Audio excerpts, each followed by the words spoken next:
네, 반갑습니다. 우리 옆사람과 인사 나누시죠. 반갑습니다. 어서 오세요.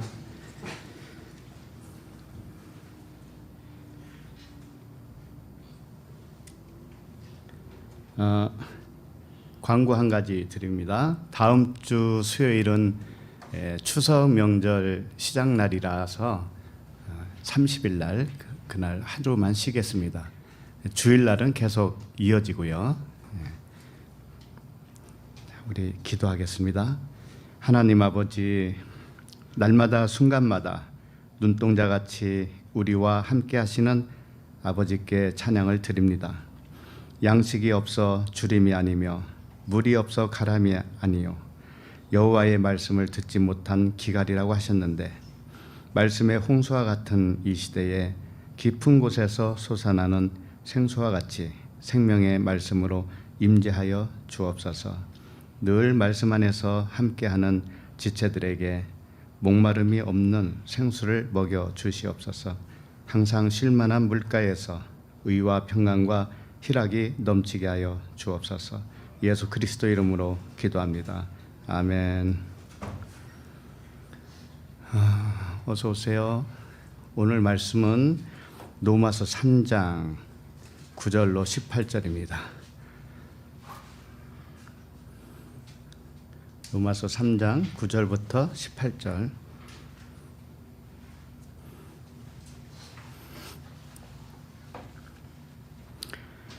어, 9절부터 함께 읽겠습니다. 시작.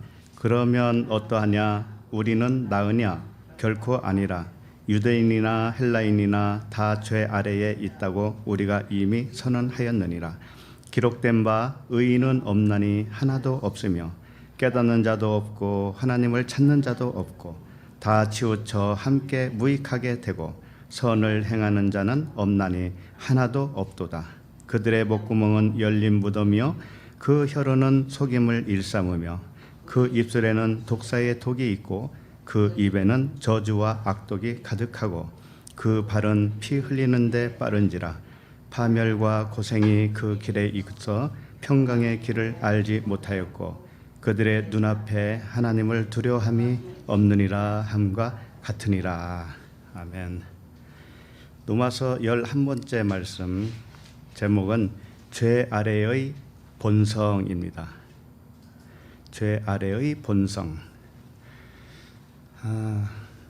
오늘 말씀은 모든 사람은 죄 아래에 있다고 이미 선언했다, 이렇게 말을 시작합니다. 모든 사람은 죄 아래에 있다 이거예요.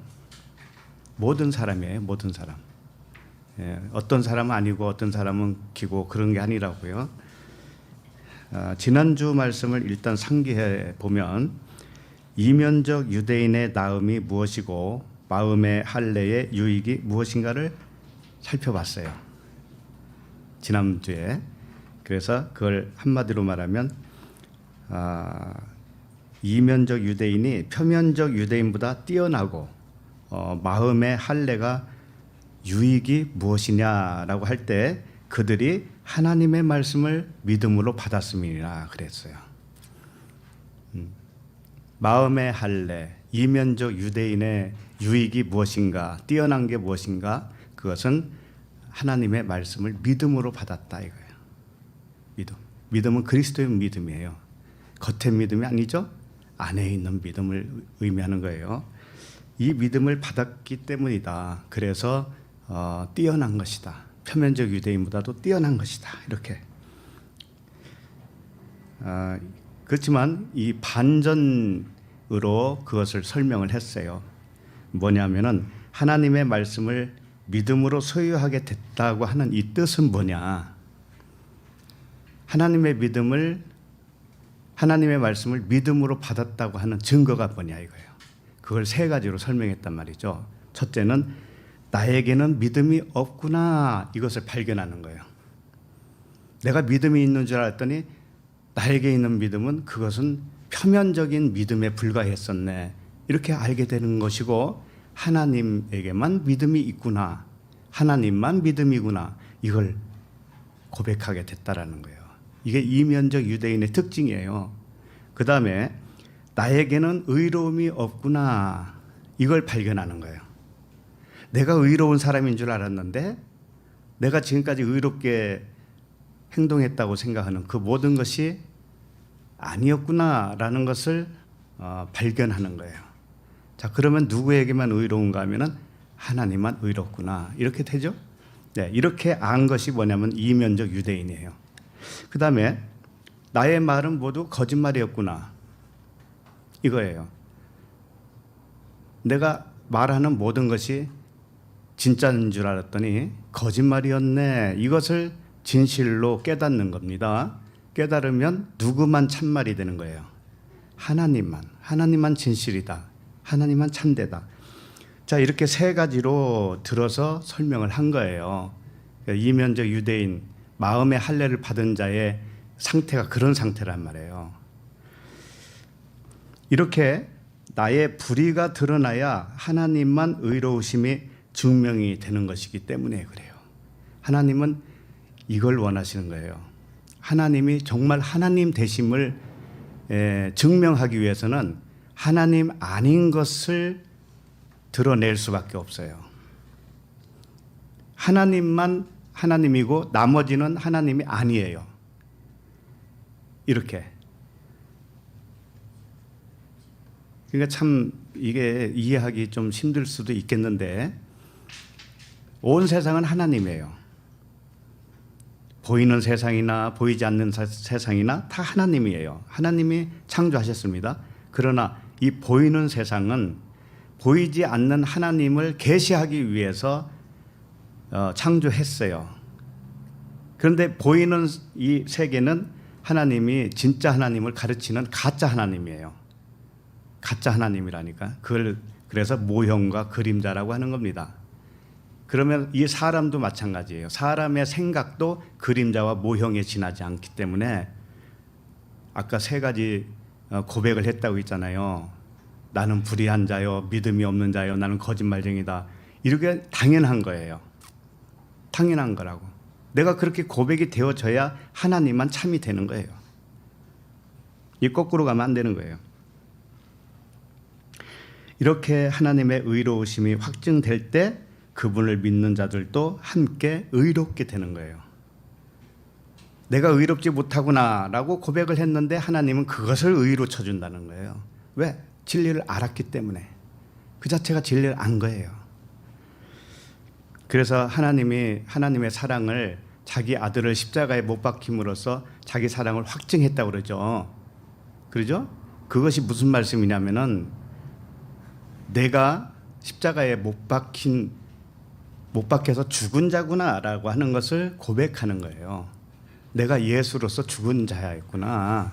죽어야 마땅하구나. 이것을 내가 고백을 할 때 그것이 확증받는단 말이에요. 하나님의 사랑이 확증받아요. 그래서 오늘 말씀도 같은 맥락에서 나온 말씀이에요. 오늘 말씀도 모든 사람이 죄 아래에 있음을 자신을 통해서 경험해서 알아질 때 하나님만 죄가 없다는 진실을 알게 되는 거예요. 그러니까 모든 사람이 죄 아래에 있다라고 하는 것을 통해서 우리 각자가 그걸 경험한단 말이에요. 우리가 죄 아래에 있다라는 것을 그때마다 하나님이 죄가 없다라는 진실을 밝혀준 거기 때문에 하나님만 의롭다라고 하는 거예요. 그리고 내가 죄 아래에 있었다라는 것을 아는 나도 이제 의롭게 되는 것이에요. 그렇게 자신이 죄인임을 드러나고 하나님만 죄가 없다는 사실을 깨닫는 사람은 그거 자체를 죄사함이라고 그래요. 죄사함. 내가 죄 아래에 있었구나라는 것을 깨닫는 사람이 바로 죄사함이라니까 그것이. 그러므로 자기 백성들을 먼저 죄 아래에 가두는 이유는 하나님이 죄 아래에 다 가뒀다고 그러잖아요. 죄 아래에 가둔 이유는 죄 아래에서 해방시켜 주기 위해서요. 그러니까 목적이 분명하죠. 죄 아래에 다 우리를 가둔 이유는 죄 아래에서 해방시켜 주려고 그래요. 구원시켜 주려고, 의롭게 하시려고. 그래서 오늘 말씀은 여러 가지 비유를 들어서 죄의 본성이 무엇인지를 알려주는 말씀이에요. 그러니까 오늘 한 절 한 절 보면 마치 이 착각을 하기가 쉬워요. 뭔가 하면은 나하고는 관계 없을 거다라는 생각을 하게 돼요. 오늘 말씀 쭉 보니까는 나하고 관계 없는 말씀이네 이렇게 생각하기가 쉽다니까요. 근데 그렇지 않아요. 모든 사람이 여기에 해당되는 거예요. 모든 사람이. 그걸 인정하는 자만 있고 인정하는 자와 인정하지 못하는 자가 있는 거예요. 그걸 믿음으로 받는 자와 믿음으로 못 받는 자가 있을 뿐이에요. 그래서 오늘 말씀을 한 절 한 절 보다 보면 전부 다 나하고 관계없을 법한 역시 세상 사람들에게 해당되는 그런 말씀이겠지라고 하는 생각에 빠지기가 쉬워요. 근데 그렇지 않아요. 바로 나 이야기예요. 나 한 사람 이야기예요. 그래서 하나님만 선하시고 하나님만 사랑이라는 것을 하나님은 거기서 증명받는 거예요. 자, 그러면은 9절부터 한 절씩 보도록 하겠습니다. 9절. 자, 시작. 그러면 어떠하냐? 우리는 나으냐? 결코 아니라. 유대인이나 헬라인이나 다 죄 아래에 있다고 우리가 이미 선언하였느니라. 네. 그러면 어떠하냐? 우리는 나으냐? 결코 아니라 그랬습니다. 여기서 우리는 나으냐라고 할 때 이 나으냐, 더 낫느냐 이런 그런 뜻이죠. 더 뭐 특별하냐, 더 뛰어나냐 이런 뜻이겠죠. 프로에코마이라고 하는 단어인데 무엇보다 뛰어나다 이런 뜻인데 그렇다고 해서 이 문맥을 보면은 유대인이나 헬라인이나 다 죄 아래에 있다고 그랬습니다. 그러니까 사도 바울이 지금 하는 말을 어떻게 이해할 수가 있는가 하면은 사도 바울 같은 자신도 유대인이잖아요. 원래 유대인이 헬라인보다 뛰어나지 않아라고 하는 그런 말로 들리기가 쉬워요. 근데 그렇지가 않아요. 자, 유대인이 헬라인보다 조금 뛰어난다고 해서 그게 뭐예요? 별거 아니잖아요. 남과 비교해서 조금 낮고 덜하고 이것은 하나님 앞에서는 아무 쓸모가 없는 거예요. 그러니까 이 말씀이 뭔가 하면은 헬라인이 유대인보다 뛰어나다든지 유대인이 헬라인보다 뛰어나다든지 그렇지 않다라는 말을 하고 있는 게 아니고 그런 게 아니란 말이에요. 단순히 이 사람과 사람의 비교해서 하는 말이 아니란 말이에요. 그럼 뭐냐? 지금 계속 문맥을 보면은 하나님과 우리를 이야기하는 거예요. 내가 믿음이 없다라고 했을 때 하나님만 믿음이 있는 거예요. 내가 의롭지 않다고 할 때 하나님만 의롭죠? 그러니까 하나님과 지금 계속적으로 이 비교를 하고 있는 거란 말이에요. 그러니까 더 낫지 않다라고 하는 것은 누구보다 더 낫지 않다라는 거예요? 그렇죠. 하나님보다. 그러면 당연히 우리가 하나님하고 어떻게 견줄 수가 있느냐 또 이런 생각을 하겠죠. 당연히 하나님보다 우리가 낫지 않죠? 이렇게 생각하기가 쉬워요. 그런데 이 뜻은 좀 더 깊은 뜻이 있어요. 우리가 하나님보다 낫지 않다라는 것은 우리는 어둠으로 나온 거예요. 우리는 어둠으로 나왔어요. 자, 그런데 우리가 어둠으로 나왔을 때 나는 누구예요 도대체? 어둠인 나는 누구예요? 하나님과 무슨 관계가 있어요? 하나님은 빛이시라고 그랬죠. 하나님이 빛이신데 빛을 증명하기 위해서는 어둠을 창조해요. 어둠을 창조해요. 자, 그러면은 어둠도 하나님이고 빛도 하나님이란 뜻이에요. 하나님이 빛과 어둠을 창조하셨으니까. 그런데 어둠은 빛을 드러내기 위해서 나온 거란 말이에요. 자, 그러면 어둠은 나라고 그랬죠. 그렇잖아요. 우리 각자가 어둠이라고 그랬죠. 자, 그러면 어둠이 뭐라고 그랬어요? 빛의 반대편. 하나님을 어둠으로 창조했다니까는. 자, 그럼 어둠이 누구라는 얘기예요? 하나님. 그럼 나는 누구라는 얘기예요? 하나님. 그 얘기를 하고 싶은 거예요. 그 얘기. 그러니까 하나님과 나는 하나님이라니까 다 똑같이. 빛이신 신이나 어둠으로 온 나라고 하는 신이나 같아요. 같은데 여기서 말하는 건 뭐냐면은 그 빛이신 하나님과 견줘서 낫느냐 이거죠. 내가 어둠으로 왔기 때문에 그 빛이신 하나님과 비교했을 때는 어둠이다 이거죠. 어둠이다. 어둠이라는 의미예요. 더 낫다라고 하는 것은 정말 부족하다 이런 뜻이 아닙니다. 그런 뜻이 아니에요. 절대. 뭐냐면은 빛이 원래 100이라면은 어둠은 마이너스 100으로 온 거예요. 네? 완전히 반대로 온 거라고요. 그런데 이 어둠이 깨달아지잖아요. 뭔가 깨달아지죠. 그러면 그게 빛 100%가 되는 거예요. 그러니까 마이너스 100으로 왔을 때는 100이 되는 그 빛과 견주어서 볼 때는 낮은 것으로 나타날 수밖에 없죠. 그래서 우리는 다 낮게 나오는 거예요. 낮음으로 나오는 거예요. 어둠으로 나오는 거예요. 우리는 그게 당연하다라는 거예요. 그게 감사하지 않아요? 예, 어둠으로 나올 수밖에 없어요. 우리는 그것을 진리로 깨닫는 사람이 빛이란 말이에요. 자, 에베소서 1장 21절을 봐요. 에베소서 1장 21절.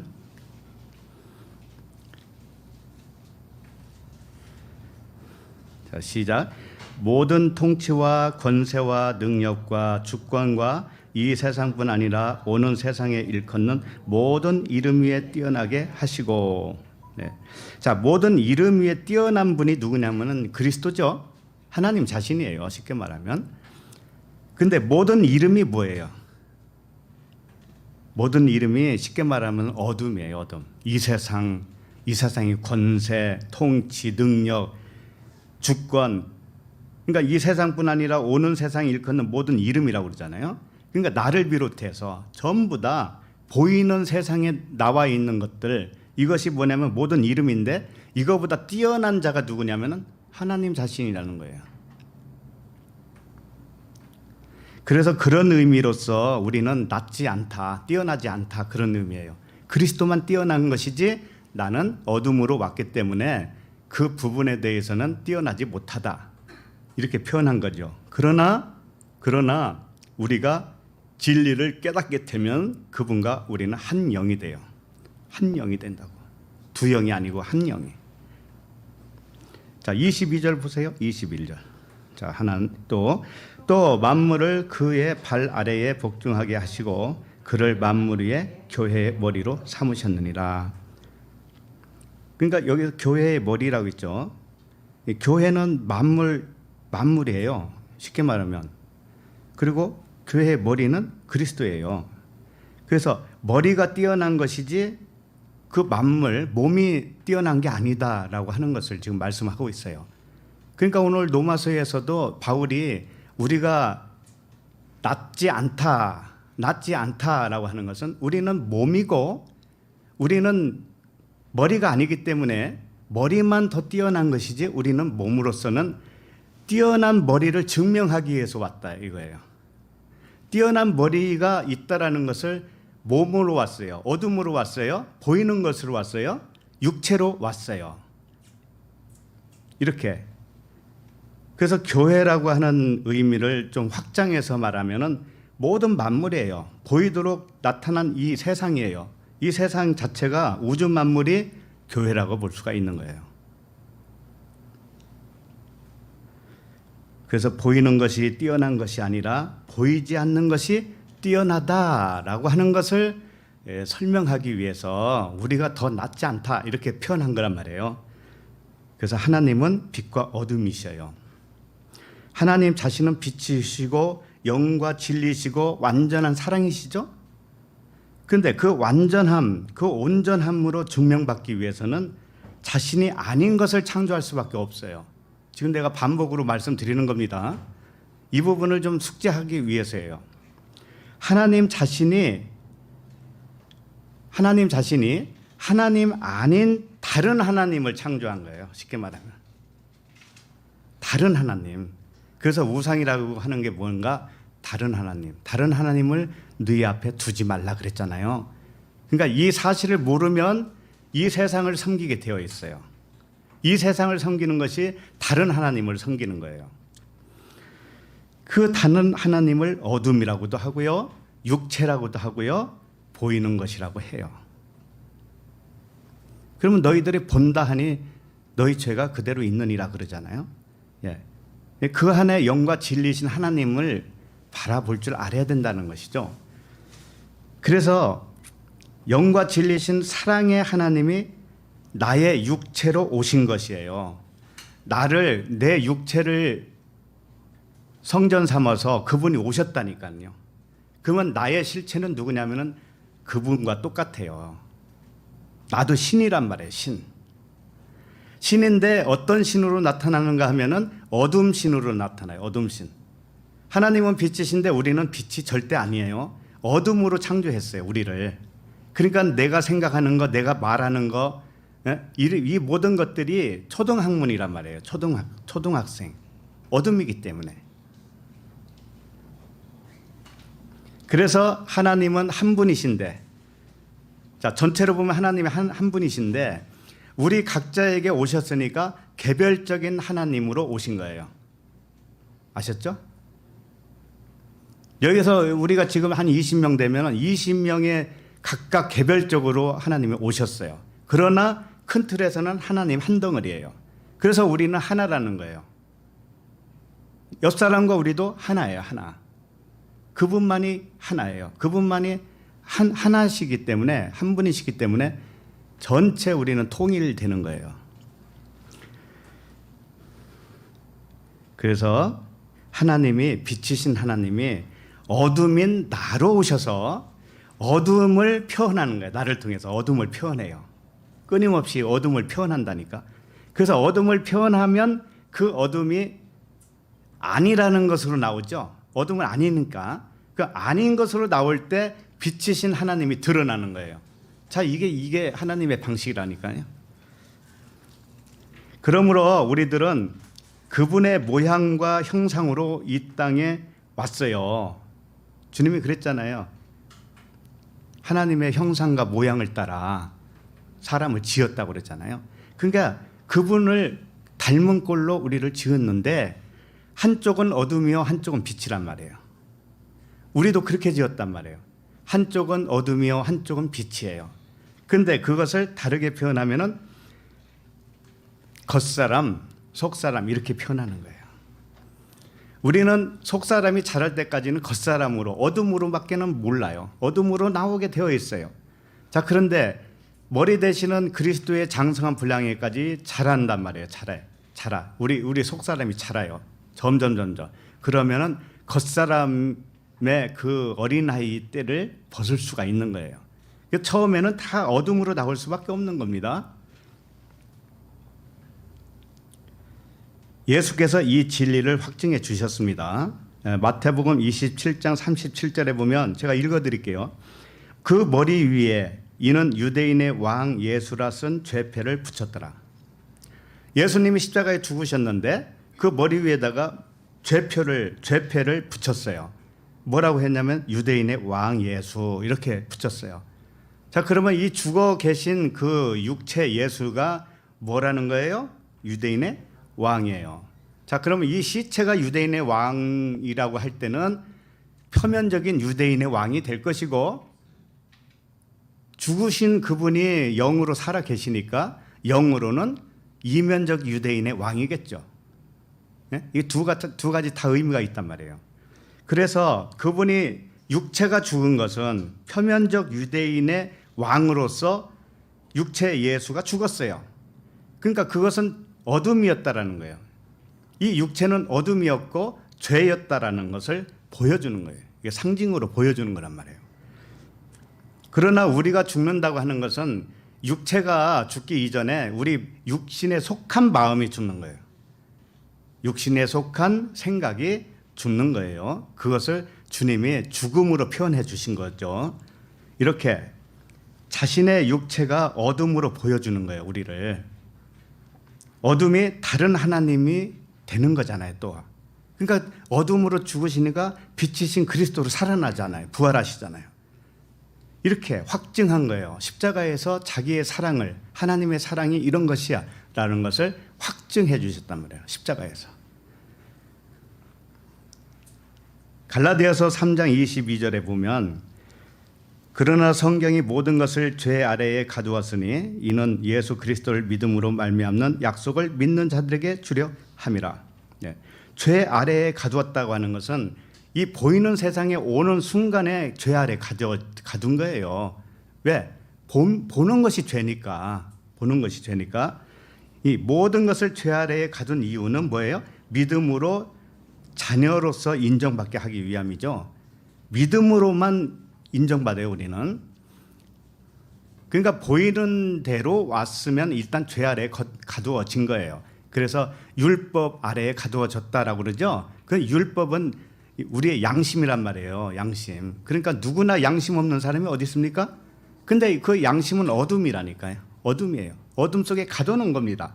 그래서 양심대로 산다고 하지만 그것이 하나님을 떠난 삶이 되는 거예요. 그러나 진리의 빛이 들어오고 이제 그것이 확연히 드러났을 때 내가 살았던 그 양심으로 살았다고 하는 것이 하나님의 의를 부정했던 것이네. 내가 의롭다고 주장하는 순간 하나님의 의를 부정한 것이잖아요. 그렇게 살아왔네 지금까지. 그걸 깨닫는 거예요. 그렇게 깨달을 때 그 사람이 의인이에요. 그래서 여기 보면은 갈라디아서 3장 22절에 보면 그리스도를 믿음으로 말미암는 약속이라고 그랬어요. 그러니까 율법, 죄 아래에서 율법으로 살고 있는 그 죄의 반대가 뭐냐면은 믿음이라는 거예요. 믿음. 자, 그러면 우리는 이 세상에 사는 것 자체가 뭐예요? 죄 아래에서 사는 거죠. 자, 그러면 여기서 의인이 되려면은 어떻게 되냐면 믿음으로밖에 이제 도리가 없어요. 믿음. 그리스도의 믿음. 이 보이는 대로 율법으로 작동하는 세상에서는 그 행위로는 의롭다함을 받을 육체가 없기 때문에 우리가 어떻게 의롭다함을 받는가 하면은 믿음으로만 의롭게 받는 거예요. 믿음으로만. 그래서 갈라디아서 3장 24절 또 보시면 이런 말이 있어요. 이같이 율법이 우리를 그리스도께로 인도하는 초등교사가 되어 우리로 하여금 믿음으로 말미암아 의롭다함을 얻게 하려 함이라 그랬어요. 자, 율법이 우리를 그리스도께로 인도하는 초등교사라는 겁니다. 자, 그러면 율법이 뭐예요? 우리의 양심이라고 했잖아요. 양심 또는 성경 말씀, 이 세상, 이 모든 것이 다 율법이에요. 이것은 왜 필요했는가? 이것은 죄이고 이것은 어둠인데 이 어둠을 왜 하나님이 창조하셨는가? 그리스도께로 인도하기 위해서. 참 하나님으로 인도하기 위해서. 참 하나님은 보이지 않는 하나님인데 자기가 참 하나님이라는 것을 증명하기 위해서는 가짜 하나님을 만들었어야 되는 거예요. 가방으로 말하면 내가 진품 가방이라고 하는 것을 증명하려면 짝퉁 가방을 만들어야 되는 거예요. 그와 똑같아요. 그래서 이 세상을 짝퉁으로 만든 겁니다. 자, 그런데 그것을 통해서 왜 어떻게 하기를 원하는가 하면은 하나님, 참 하나님을 알게 하기 위해서 우리를 그렇게 인도하고 있다 이거예요. 그래서 목적은 믿음으로 말미암아 의롭다함을 얻게 하는 데 있다 이거예요. 그래서 모든 말씀은요, 공식이 있어요. 공식이 있는데 여러 가지 있지만 여기서 한 가지만 말씀드리면 모든 말씀은 이분법적인 표현이에요. 이분법이라고 하는 것은 하나를 둘로 설명하는 거예요. 하나님은 한 분이신데 하나님을 둘로 설명을 해요. 보이는 것과 보이지 않는 것 이렇게. 그래서 이 세상은 보이는 세상이고 이 보이는 세상을 통해서 보이지 않는 하나님을 알도록 인도하고 있는 겁니다. 자, 이렇게 이분법이고요. 또 하나는 반어법으로 하나님은 말씀하셔요. 반어법이 뭔지 아세요? 반대로 말하는 거예요. 반대로. 서로 반대로 말하는 거예요. 진짜가 있는데 이 진짜를 설명하기 위해서 반대 것으로 얘기해. 반대 것으로. 내가 말하고자 하는 어떤 바를, 어떤 내용을 반대로 말하는 거예요. 이게 반어법이에요. 반대로 말해요. 안에 있는 것을 밖의 것으로 말해요. 무슨 말씀인지 알겠죠? 보이지 않는 하나님을 보이는 세상으로 말씀하셔요. 이게 반어법이라는 거예요. 자, 그 다음에 역설법이 있어요. 역설법. 역설법은 서로 모순되는 방식이에요. 서로 모순된다고요. 진리와 비진리가 모순이죠. 근데 그 모순을 통해서 진짜 진리를 깨닫게 하기 위한 방법이에요. 이게 참 오묘한 겁니다. 신비로운 거예요. 역설법이라고 하는 것은 빛과 어둠이 서로 모순되죠. 빛과 어둠이 모순되잖아요. 모순되는데 그렇게 설명을 하고 있어요. 하나님은. 그래서 빛을 깨닫게 되기를 바라시는 거예요. 이게 역설법이에요. 하나님의 의를 사람의 불의로 나타내고 있어요. 자, 하나님은 사랑이에요.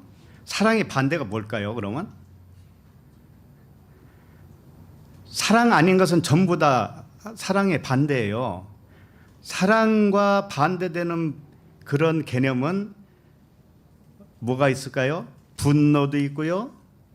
두려움도 있고 미움도 있고 시기, 질투 전부 다죠. 예, 이게 사랑의 반대편인데 서로 모순되죠. 모순돼요. 그러나 모순되는 그걸 가지고 진짜 사랑을 가르치고 있다니까요. 이게 역설법이에요. 역설법. 이걸 모르시면 안 된다고요. 이해를 못 한다고, 하나님 말씀을. 그래서 믿음 없음을 알면, 내가 믿음 없음을 알면 믿음이 있는 거예요. 내가 거짓말이라고 거짓말만 한 자였다라는 것을 알면 참말을 가진 자예요. 이게 역설이라니까요. 서로 모순되는데 역설이에요, 이게.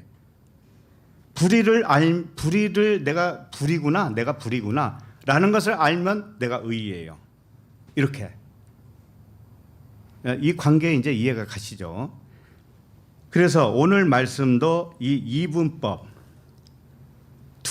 하나를 둘로 설명하는 것이고, 반어법 서로 반대의 개념으로 설명하는 것이고, 역설법 서로 모순되는 말씀으로 진짜를 설명하고 있다라는 거예요. 이걸 먼저 아셔야 돼요. 그래야 오늘 말씀이 풀어지는 거예요. 자, 그러면은 본문을 다시 돌아오세요. 9절부터 짤막하게 한번 쭉 이렇게 밑으로 내려가 보겠습니다. 9절을 한번 읽어볼까요? 그러면 어떠하냐? 우리는 나으냐? 결코 아니라. 유대인이나 헬라인이나 다 죄 아래에 있다고 우리가 이미 선언하였느니라. 네.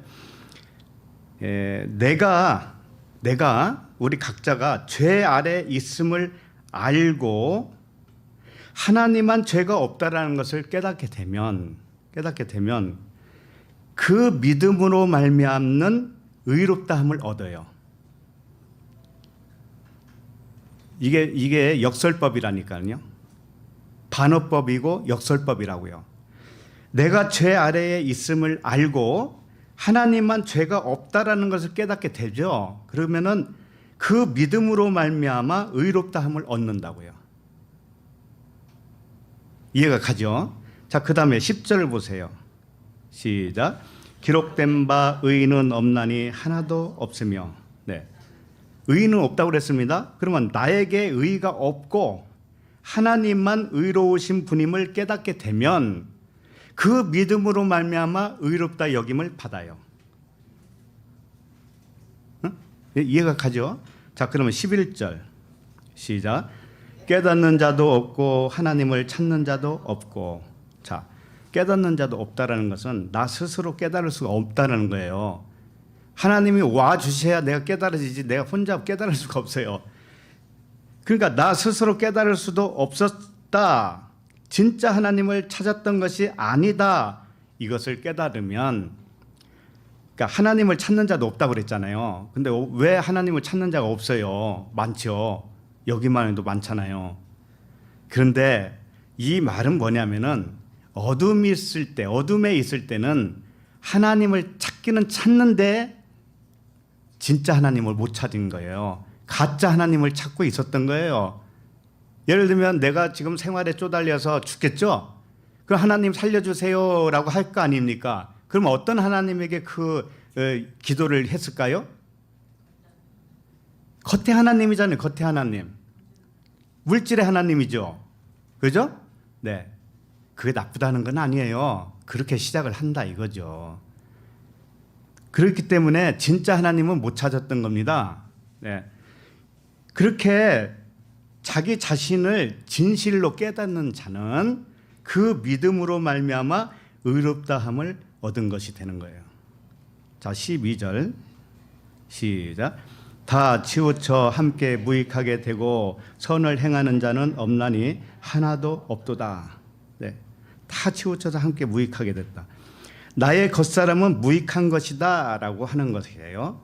선함이 전혀 없다. 오직 선하신 분은 하나님께만 있다라는 것을 믿고 깨달아지면 그 믿음으로 말미암아 의롭다함을 얻는 거예요. 이게 역설법이라고요. 자, 그다음에 13절 시작. 그들의 목구멍은 열린 무덤이요 그 혀로는 속임을 일삼으며 그 입술에는 독사의 독이 있고. 네.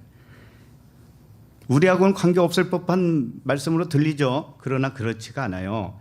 육신의 생각은 이 무덤에서 나오는 거예요. 입에서 나오는 모든 말은 독사와 같이 죽이는 말이라는 거예요. 이것을 정직하게 깨달은 사람은 하나님만 참되다라는 것을 인정하게 되겠죠. 그러면 그 믿음으로 말미암아 의롭다함을 얻어요. 오늘 말씀은 모두 이런 식이에요. 자, 그러면 10절을 보겠습니다. 이제 10절 또 자세하게 보도록 하겠습니다. 10절 시작. 기록된 바 의인은 없나니 하나도 없으며.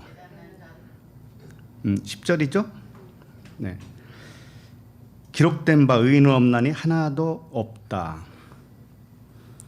그러니까 나에겐 의의가 없고 하나님만 의로우신 분임을 깨닫게 되면 믿음으로 말미암아 의롭다함을 얻어요. 이제 이렇게 우선 아셔야 돼요. 그 다음에 의인이 하나도 없다고 선언한 것은 이미 기록이 되어 있다라는 것이죠. 여기 보니까 기록된 바 그랬잖아요. 그러죠? 그 기록됐다고 하는 말씀들은 굉장히 많아요. 구약에 이미 많다고요. 그 중에 하나만 살펴보면 전도서 7장 20절에 선을 행하고 전혀 죄를 범하지 아니하는 의인은 세상에 없기 때문이로다. 의인은 없다라는 거예요. 세상에 없다. 왜 의인은 없을까요? 보이도록 왔기 때문에 그래요. 육체를 입고 왔기 때문에 그래요. 그 자체가 불이라니까요. 자꾸 헷갈리면 안 돼요. 모든 사람은 육체라니까요. 육체로 왔죠. 그러면 겉사람을 입고 온 거예요. 어둠으로 왔단 말이에요. 근데 이것이 하나님의 방식이에요. 이건 우리에게 지극히 자연스러운 거라고요. 자연스러운 거예요. 그래서 의인이 없다라고 여기저기 기록이 많이 돼 있어요. 시편 14편 1절부터 한번 보도록 하겠습니다. 시편 14편 1절을 펴보세요.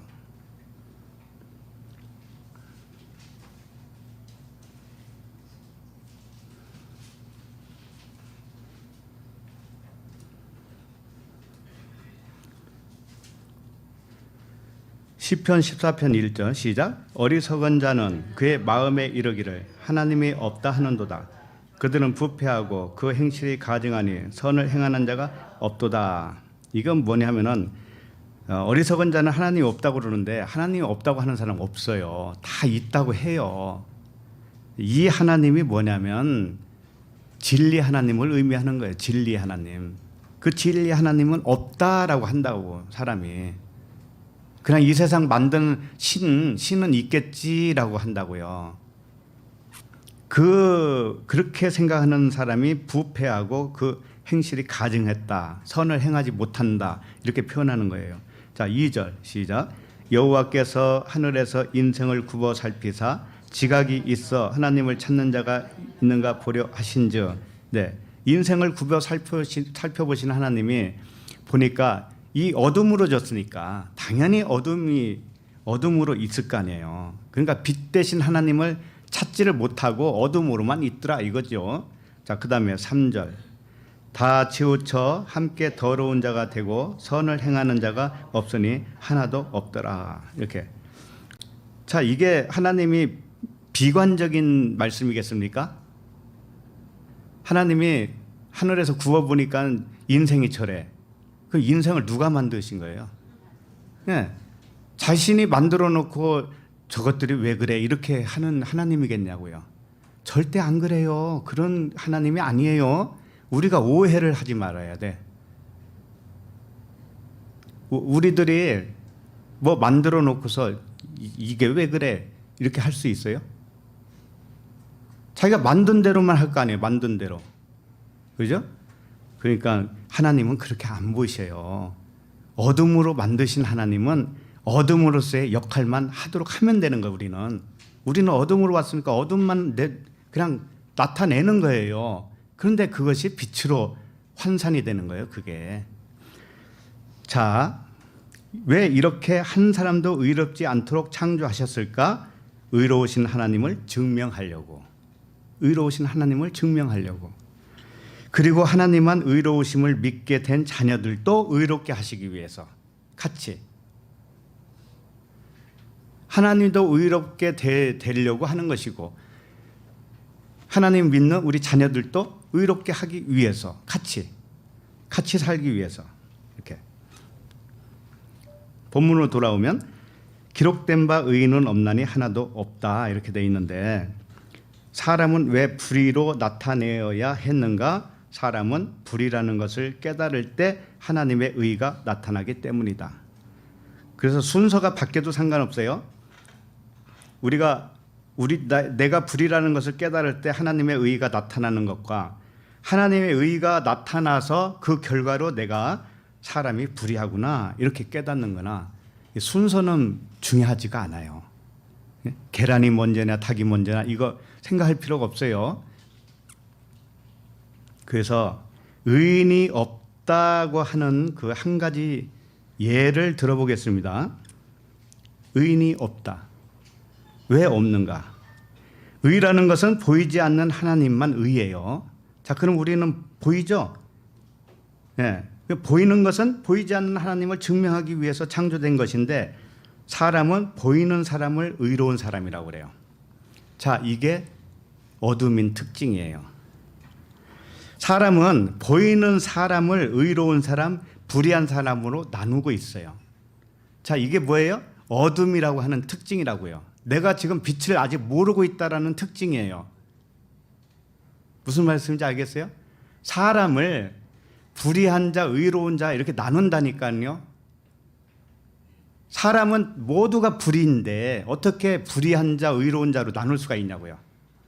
그러면 안 되겠죠? 하나님만 의잖아요. 그러니까 그 진리를 모르면 저 사람은 훌륭한 사람, 저 사람 안 훌륭한 사람 이렇게 나누는 거예요.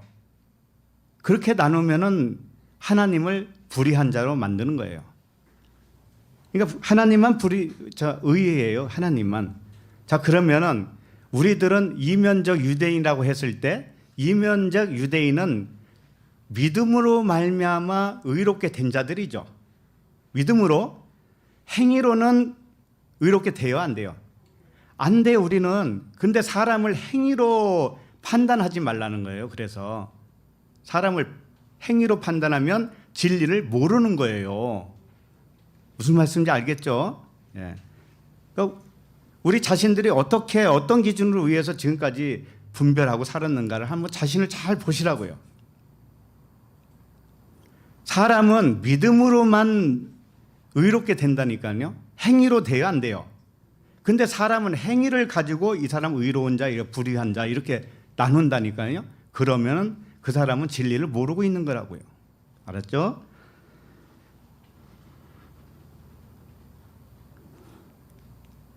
그래서 나 자신들로부터 우리 자신들부터 다른 사람을 정죄해서는 안 돼요.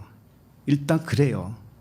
왜? 행위로는 정죄받을 수밖에 없는데 나를 비롯해서 겉에 보이는 것으로는 전부 다 정죄감이잖아요.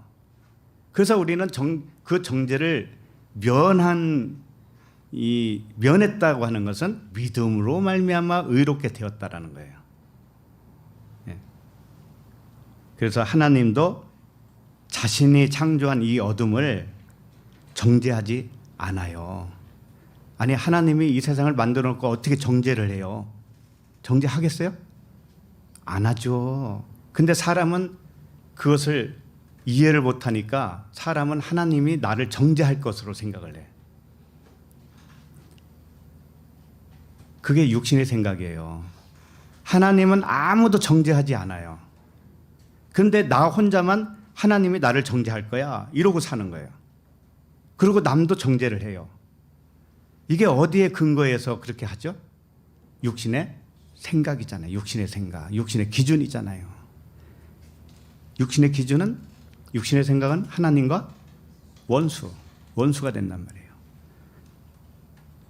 그래서 하나님이 이 어둠이라고 하는 이 세상을 창조한 이유는 진짜를 설명하기 위해서 필요한 도구란 말이에요.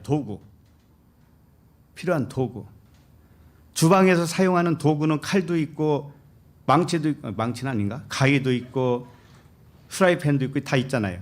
근데 주부가 그걸 보면서 이런 나쁜 놈, 너 왜 이렇게 생겼니? 그렇게 할 수 있어요?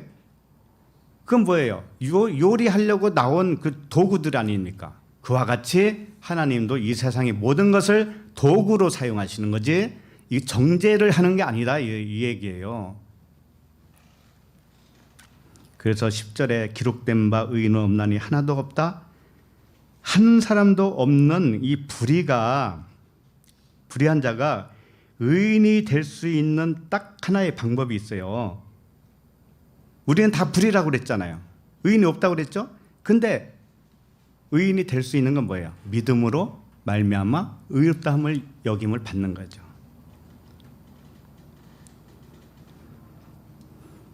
그래서 로마서 3장 28절에 읽어드립니다. 그러므로 사람이 의롭다 하심을 얻는 것은 율법의 행위에 있지 않고 믿음으로 되는 줄 우리가 인정하노라. 율법의 행위로 되는 게 아니고 믿음으로 인정된다. 믿음으로만 인정된다. 그래서 의인은 하나님께만 있구나 라는 것이 나의 믿음이 되었을 때 그것을 의롭다 여긴다 이거예요. 하나님은. 자, 그러면 11절을 보도록 하겠습니다. 11절 시작. 깨닫는 자도 없고 하나님을 찾는 자도 없고. 깨닫는 자도 없다, 하나님을 찾는 자도 없다라는 것은 내가 스스로 깨달을 수 없다라는 것을 아는 것이고 진리의 하나님을 찾은 것이 아니었구나라는 것을 내가 인정할 때가 와요. 그러면은 하나님이 찾아오셔서 나를 계시해 줬구나, 그걸 인정하게 되죠. 이렇게 인정했을 때 그 믿음으로 말미암아 의롭게 되어져요. 그 믿음으로 말미암아 의롭다함을 받아요. 이렇게 항상 반전이에요. 역설이에요. 그걸 아셔야 됩니다. 그래서 여기 보면은 11절 보면 깨닫는 자도 없고 하나님을 찾는 자도 없다고 그랬는데, 찾는 자라고 하는 게 에크제테오라는 단어예요. 에크제테오. 제테오가 찾다, 구하다 이런 뜻인데, 에크제테오는 그 찾는 것이 절실한 필요로 찾는 것이 아니다라는 거예요. 자, 깨닫는 자도 없고 하나님을 찾는 자도 없다고 그랬는데 하나님을 찾는 자는 무지 많습니다. 그런데 절실한 필요로 의해서 하나님을 찾는 것이 아니었다라는 거예요. 절실하게 필요한 것은 뭐예요? 영과 진리이신, 영혼의 구원을 해주시는 그 하나님이에요. 그렇죠? 그 하나님은 영적인 분이시기 때문에 사람들이 어떻게 생각하냐면 현 시대, 현 세상과는 관계 없는 하나님으로 착각을 해요. 아니, 당장 내가 먹고 살기 힘든데 무슨 뭐 영이고 무엇고 뭐 진리고 이런 게 무슨 소용이 있어? 이렇게 생각한다고요. 안 그래요? 근데 그건 완전히 거꾸로 생각하는 거예요. 영이 해결되지 않으면 육도 해결이 안 돼요. 육만 해결되면 그것은 언젠가 어그러져요. 오래 못 가요. 영이 해결될 때 진짜 모든 것이 다 해결돼요. 네, 그걸 알아야 되는데 사람들이 몰라요. 그래서 사람은 모두 죄인이요 의인은 한 사람도 없다는 뜻이 무엇인지를 깨닫게 되면 여기 보면은 11절 다시 보면은 하나님을 찾는 자도 없다고 그러는데 이 하나님은 호데오스예요. 호데오스, 그 하나님, 영과 진리로 계신 그 하나님이에요.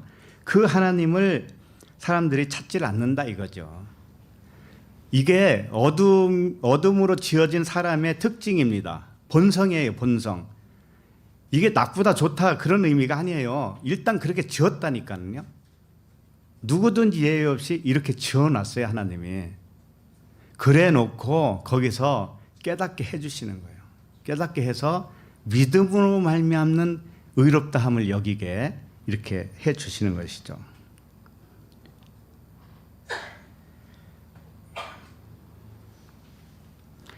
그래서 죄와 불의가 하나님을 증거하기 위해서 만드신 거예요. 죄와 불의. 우리가 다 죄 아래 있다고 그랬죠. 다 불의라고 그랬죠. 이것은 하나님을 증거하기 위해서 만드신 것인데 사람이 생각하는 죄와 불의는 율법의 행위 차원으로 오해하는 거예요.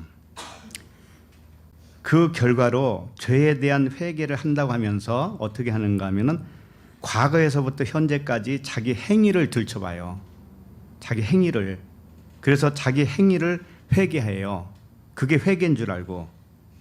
이것은 인간 측면에서 선한 것 같지만 진짜 선한 것이 아니라는 거 아시죠? 이렇게 하는 것이 뭐냐면은 하나님을 찾지 못했다라는 거예요. 이렇게 하는 것이. 이렇게 하는 것이 깨닫는 자도 없다라고 하는 거예요. 깨닫지 못했기 때문에 회개를 어떻게 하는가 하냐면 인간적인 측면으로 회개를 한다고요. 옛날 어머니들이 그랬잖아요. 내가 전생에 죄가 많아서 이런 말을 많이 했죠. 그 죄를 뭘로 생각을 했을까요? 행위적인 거죠. 행위적인 거. 이것이 깨닫지 못했다라는 증거예요. 지금도 기독교인 중에서는 회개를 한다고 하면서 행위를 자기 기준에 의해서 부당하다라고 하는 행위 있죠. 부당하다라고 느끼는 행위. 그것을 회개해요. 그리고 그것을 내가 돌이켰다라고 생각을 해요. 그런데 그렇지 않습니다. 내가 어떤 행동을 해왔든지 간에 그것은 나의 선택의 문제였어요. 선택의 문제지 그 선택이 잘했다 못했다 하나님은 그렇게 안 하신다고 그랬잖아요. 절대로. 그러니까는 그 선택이 지금까지 해서 왔는데 점점 영적인 선택을 해오게 되었던 거예요. 지금까지. 근데 과거에는 영적인 선택을 좀 미숙했기 때문에 육적인 선택을 했다 할지라도 하나님은 그것을 뭐라고 하지 않아요. 왜? 어둠으로 우리를 지었기 때문에. 우리는 어둠으로 나와야 되는 거기 때문에. 그래서 참된 회개는 뭐냐면 하나님의 진리를 믿음으로 돌이키는 거예요. 믿음으로. 육신의 행위, 율법의 행위로서는 의롭다함을 받지 못한다라고 하는 결론에 이르러야 된다니까요. 그리고 나서 오직 이 진리를 믿는 믿음으로 말미암아 의롭게 되는 것이구나. 이걸 깨닫는 거죠. 그러므로 진리를 모르고 세상 관점으로 회개를 하는 것은 진리 안에서 자유를 누리지 못하는 겁니다. 이거 분명히 하지 않으면 항상 자기는 죄 아래에 있는 거예요. 율법 아래 갇혀 있는 거예요. 거기서 나오지를 못해요. 내가 죄가 많아서 이런 일이 발생했어. 에구, 내가 죄가 많아서 이렇게 가난하게 살지. 내가 죄가 많아서 이 일이 안 되는 거야. 항상 그렇게 생각을 해요. 모든 사람이 죄인이라는데 왜 자기만 왜 죄인이라고 하냐고요. 어? 모든 사람이 죄 아래 가둬놨다고 했잖아요, 하나님이. 근데 왜 자기만 죄인이라고 하냐고요. 그것은 바르지 못한 겁니다. 그건 진리가 아닙니다. 그건 하나님을 오해한 거예요. 자, 그러면은 본문 12절을 보도록 하겠습니다. 본문 12절 시작. 다 치우쳐 함께 무익하게 되고 선을 행하는 자는 없나니 하나도 없도다.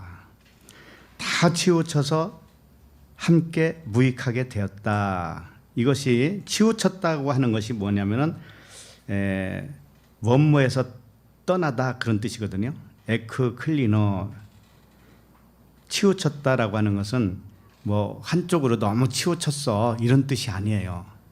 그게 아니고 완전히 반대로 돌아섰다 이런 뜻이에요. 그러니까 하나님은 빛이신데 반대로 돌아서면 뭐예요? 어둠이잖아요. 그게 당연한 거란 말이에요. 그 어둠으로 함께 무익하게 됐다. 무익하게 됐다. 유익이 없다 이거죠. 선을 행하는 자도 없다. 그러니까 항상 이 치우쳤다라고 하는 것은 돌아섰다. 의로우신 하나님에게서 이 돌아서 있는 상태, 그것이 무익하게 됐다라는 상태의 어둠이기 때문에 무익해요. 어둠 자체는 무익한 겁니다. 그러나 그 어둠이 빛을 알게 됐다면 어둠에서 떠난 거예요. 빛을 받아들이게 된 거죠. 그래서 이 나쁘다는 뜻이 아니에요. 지금 하나님의 반대편으로 돌아서 있다라고 하는 거, 치우쳤다고 하는 것이 무익하게 되었다라는 것이 나쁜 것이 아니라니까요. 지금 반어법을 사용하는 거예요. 반대로 지금 설명하고 있는 거예요. 무엇을 설명하기 위해서예요? 하나님은 빛이시여, 너희는 어둠이잖아. 그리고 하나님 자신이 어둠으로 왔잖아. 너를 통해서 지금 표현하고 있잖아. 하나님이 우리 개별적으로 나한테 왔다고 그랬죠. 그러면 하나님이 나를 통해서 어둠을 드러내고 있다니까요. 어둠을 드러냄으로 인해서 자신이, 한쪽 자신이, 진리 하나님 자신이 참이다라는 것을 계속적으로 인정을 받는 거예요, 본인이. 그래서 체험을 같이 한다고 그랬잖아요, 제가. 예? 나와 하나님이 체험을 같이 하는데, 나와 하나님은 또 하나님 한 분이셔요. 나는 없는 거예요, 나는. 내가 생각하는 나는 없어요, 원래. 하나님만 계신 거예요. 그래서 반어법, 역설법으로 말씀을 하시는 것을 우리는 알아야 돼요. 이 나쁜 뜻으로 하는 게 아니란 말이에요, 전부 다. 하나님에게서 돌아서서 무익하게 드러나는 거예요. 무익한 것으로 드러나야 되는 거예요. 아셨죠? 하나님이 사랑인데 사랑의 반대편으로 다 드러나야 되는 거예요. 드러나면 역시 하나님은 사랑이시네, 이렇게 인정할 수밖에 없죠. 요걸 위해서 하는 거라니까. 그러니까 내가 의인인 채 하고 내 안에서 선한 것만 나와야지 이러고 살면은 웃기잖아요. 어둠이 빛 행세를 하는 거잖아요. 그래서 바울조차도 자신이 거짓말을 하고 있다라고 소개를 한 거예요. 바울이 말하는 것 자체는 거짓말이라는 것은 뭐냐? 자기가 진리를 거기다가 집어넣어서 말을 했지만 겉의 것은 다 거짓이잖아. 그러면 그걸 듣는 너희들이 겉의 것으로만 들으면 다 거짓말을 듣는 거야. 그런데 내가 하는 거짓말을 통해서 너희들이 그 속에 있는 진리를 깨달으면 내 말도 참말이 될 거야. 이런 뜻이죠. 그래서 바울은 날마다 죽노라라고 표현을 했던 거예요. 왜냐하면 겉의 것은 날마다 죽어야 그 안의 것이 나오니까. 이 진리를 날마다 아는 사람은, 날마다 죽는 사람은 날마다 사는 거예요. 반어법이라고 했죠. 역설법이라고 그랬죠. 예? 날마다 죽는다고 하는 것은 날마다 사는 거라고요. 사는 거. 예. 12절을 다시 보면 다 치우쳐 함께 무익하게 되고 선을 행하는 자는 없나니 하나도 없다. 선을 행하는 자, 사람은 선을 행하지 못한다는 것을 깨닫게 될 때 하나님만 선이다라는 것을 인정하게 되잖아요. 그 진리를 믿는 그 믿음으로 말미암아 의롭다 함을 얻는 거예요, 우리가. 그러므로 이 모든 말씀은 자신이 어둠임을 알 때 빛을 본 것이 되는 거예요. 빛을 본 사람은 자기가 어둠인 것을 알아요. 내가 어둠인 것을 아는 사람은 빛을 본 사람이에요. 이렇게 항상 역설이 있단 말이죠. 그걸 이해를 해 주셨으면 좋겠어요. 자, 그러면 본문 말씀 13절을 읽겠습니다. 13절 시작. 그들의 목구멍은 열린 무덤이요 그 혀로는 속임을 일삼으며 그 입술에는 독사의 독이 있고. 자, 이 말씀도 간단하게 설명한다면 우리 자신이 이런 사람이라는 것을 진리 차원에서 깨달으면 목구멍이 열린 무덤이다. 목구멍은 열린 무덤이다. 그 혀로는 속임을 일삼으며 그 입술에는 독사의 독이 있다. 이것을 내가 인정을 하면, 내가 그런 사람이었구나 인정을 하면, 그러면 하나님만 참된 분이심이 드러나겠죠. 그러면 그 믿음으로 말미암아 의롭다의 여김을 받아요. 됐죠? 예. 자, 그러면은 13절 다시 보시고, 이 그들의 목구멍은 열린 무덤이요 이렇게 돼 있는데 이게 구약의 인용 구절을 바울이 갖다가 이렇게 표현한 거예요. 시편 5장 9절 5편 9절을 보면 읽어드립니다. 한 절이니까. 그들의 입에 신실함이 없고 그들의 심중이 심히 악하며 그들의 목구멍은 열린 무덤 같고 그들의 혀로는 아첨 하나이다.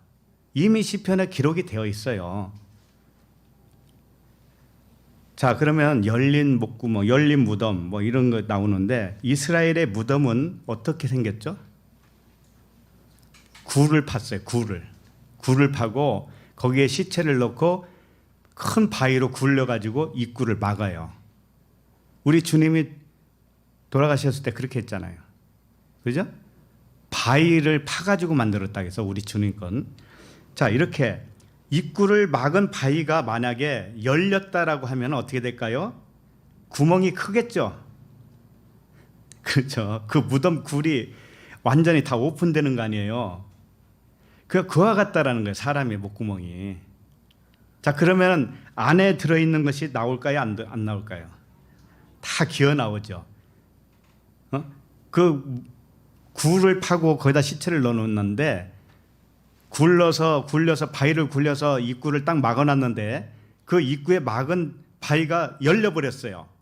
그러면 그 구멍 입구가 얼마나 크겠냐고요. 인간이 그렇다라는 거예요. 그 인간이. 그러면 그 안에 있는 온갖 썩은 뼈, 더러운 것들이 다 나오겠죠. 인간이 말하는 건 그거라는 거예요. 인간이 말하는 것은 전부 다 시체가 나오는 거고 더러운 거라는 거예요. 그러면 누구만 참된 말씀이 되겠죠? 하나님만.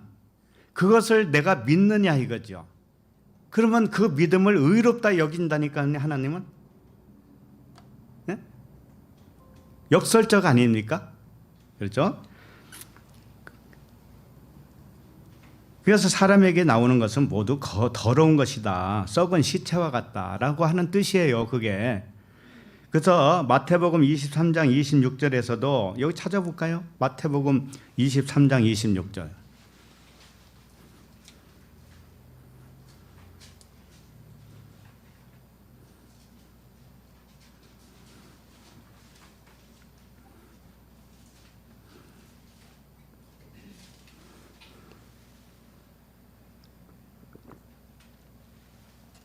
시작. 눈먼 바리새인이여 너는 먼저 안을 깨끗이 하라 그리하면 겉도 깨끗하리라. 네, 이게 무슨 말이냐면은 무덤 속에 있는 시체의 더러운 것들을 청소하라 이거예요. 더러운 것이 청소되면 거기서 나오는 게 깨끗한 것만 나올 거 아니에요. 청소 안 하면은 안에 있는 게 나오죠. 계속. 그 얘기예요. 자, 27절 보세요. 27절. 자, 시작. 화 있을진저 외식하는 서기관들과 바리새인들이요 회칠한 무덤 같으니 겉으로는 아름답게 보이나 그 안에는 죽은 사람의 뼈가 모든 더러운 것이 가득하도다. 겉에는 무덤을 회칠해서 아름답게 꾸몄지만 그 속에는 더러운 뼈가 있다. 시체에 모든 더러운 것들이 있다. 자, 그것이 무덤이 열려버리면 어떻게 되겠어요? 다 나와버리죠. 그게 열린 목구멍이다 이렇게 표현한 겁니다. 그래서 외식하는 것이 뭔가 하면은 회칠한 무덤과도 같다라는 거예요. 외식은 뭐냐면 외형적으로만 이 교훈으로 듣고 외형적으로만 가르치고 외형적으로만 행동하는 거예요. 겉만 번지르르하게 하는 거예요. 이것이 외식입니다. 그러면 회칠한 무덤이에요. 그 사람 속에는 온갖 더러운 것이 다 들어있는 거예요. 그 안에는 시체의 뼈와 더러운 것이 가득하다. 그런 거예요. 그러면 그 안에 시체에 더러운 것이 뭐예요? 그 사람의 생각이라니까. 사람의 교훈, 율법의 교훈, 사람의 관점, 세상 관점 이런 거라니까요. 이것이 다 더러운 것이고 외식이에요. 자, 28절 봐요. 그 다음에 28절 시작. 이와 같이 너희도 겉으로는 사람에게 옳게 보이되 안으로는 외식과 불법이 가득하도다. 네, 사람에게 옳게 보이는 것이 뭔가 하면 외식이라고 하는 것이고 불법이라는 거예요. 우리 사람을 의식하면서 살죠. 그다음 막대 살으라 그런 의미도 아니죠. 왜냐하면은 이 진리를 모르고 살면 사람에게 옳게 보이려고 애를 쓴단 말이에요. 사람은. 그게 아니고 진리가 무엇인지를 정확하게 알고 사는 사람은 하나님에게만 옳게 보이는 사람이에요. 행위로는 안 된다라는 거, 믿음으로만 의롭게 된다라는 거, 이것을 정확하게 인식하고 사는 사람이란 말이에요. 사람의 교훈이 외식과 불법이라고 하는 뜻이에요. 사람의 교훈이. 오늘 이 말씀도 사람의 교훈으로 하면 외식과 불법이 되겠죠. 이 말씀도 전부 다 영과 진리의 말씀으로 받아들여야 돼요. 그러니까 사람의 교훈으로 하면 어떻게 되냐면 오늘 말씀도 이렇게 되잖아요. 죄 아래에 가둬놨다고 그러니까 우리 죄 짓지 맙시다 이렇게 하겠죠. 네? 모든 사람을 죄 아래 가뒀다고 하니까는 우리 죄 짓지 맙시다 그럴 거 아니에요. 이게 뭐예요? 사람의 교훈이고 더러운 것이고 시체고 시체의 썩은 뼈라는 얘기예요. 그렇게 말하는 것 자체가. 그 다음에 의롭게 삽시다 그럴 거 아니에요. 의인은 하나도 없다 그랬는데 우리만이라도 의롭게 삽시다 이런다니까. 그게 말이 돼요 그게? 의로울 수 없다라는 것을 알고 믿음으로 삽시다 이렇게 해야 되는 거 아니겠어요? 그렇죠? 그리고 하나님을 찾는 자도 없다고 그러니까 우리 늘 하나님을 찾으며 삽시다. 그럴 거 아니에요. 기도 억세게 해서 하나님을 찾읍시다. 그럴 거 아니에요. 근데 성경이 어떤 하나님을 찾으라고 한 거예요? 진리 하나님이잖아요. 사랑의 하나님을 찾아야 되잖아요. 겉에 하나님을 찾으라는 얘기가 아니죠. 네. 근데 다 겉에 하나님이요. 범사가 잘 되게 해주는 하나님. 응? 자, 그러면 범사가 잘 되게 안 해주는 하나님이에요. 또 하나님은? 이제 그 문제를 좀 후에 내가 좀 다루겠어요. 다른 하나님을 찾고 있다라는 사실도 모르면서 다른 하나님을 찾고 있는 거예요, 사람들이. 그래서 하나님을 찾는 자도 없다라고 하는 겁니다. 모든 사람은 하나님이라고 하는 그 신을 찾기는 찾아요. 근데 주파수가 안 맞은 거죠. 주파수가. 아무리 방송을 틀는데 자기가 원하는 주파수가 안 나와요. 자, 그래서 본문으로 다시 돌아와서 그 13절 그들의 목구멍은 열린 무덤이요 그 혀로는 속임을 일삼으며 그 입술에는 독사의 독이 있다 이렇게 돼 있어요. 그러니까 사람이 하는 모든 말은 빛의 반대로 하게 되어 있어요. 모든 말이 반어법이라고 그랬죠. 네? 반대로 말한다니까. 사람은 반대로 말하게 되어 있어요. 어둠으로 지어놨기 때문에. 그래서 그 자체로 속이고 독이 있다라는 뜻이에요. 자, 그런데 그걸 깨닫는 사람은 이제는 뭐냐면 빛이 된 거예요. 그 어둠이 빛이 된 거예요. 그걸 알고 사람과 대화를 하는 거죠, 이제. 근데 상대방은 역시 어둠에 있기 때문에 반대 거 가지고 계속 말을 하는 거예요. 썩어진 것으로 막 말을 하는 거예요. 근데 나는 이제 알아. 그게 뭔지. 저 사람은 저렇게 어둠으로 나올 수밖에 없어. 하나님이 그렇게 지어놨으니. 그러나 나는 변환시켜야지. 그 말을 듣고도 변환시켜야죠. 무엇으로? 진리로. 어둠으로 말을 해도 나는 진리로 내 속에서 변환해서 들으면 되는 거예요. 그러면 시험 받을 게 아무것도 없죠.